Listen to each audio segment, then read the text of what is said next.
Kemi shku dhe në Kinë, kemi otu dhe në Kinë, i kemi lënë sportistët. Merë flajt në recepcion. Urojmë që recepcioni ka qenë mirë të paktën që mos me undi keq ata, por si të qoftë federata edhe pse nuk reagoj, e ka një mendim dhe një qëndrim të saj. Ndërka sa i përket buxhetit, buxheti federatës i ka pas 160.000 euro për vitin 2025. Ato mjete nuk janë shfrytzuar deri tash vetëm për kampionatin e Kinë me 20 tetor që është mbajtur. Edhe Ministria i ka qitë 40.000 euro për sportistët me shku në Kinë, dhe në Kinë kanë shkuar si Magushi, Rilin Gjënbala, një trajner i huaj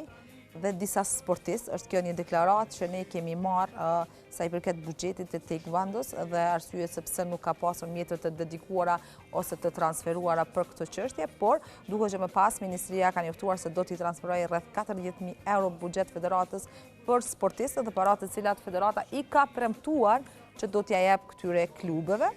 Dhe madje në një prononcim për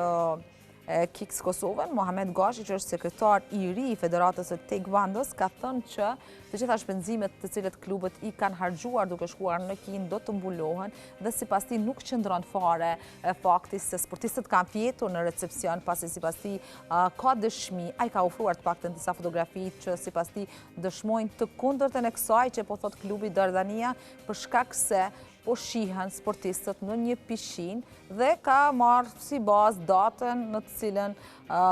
është bërë fotografia ose është postuar në rrjetet sociale, megjithse ne kemi bëjmë pak dallim në kohë dhe në gjithçka,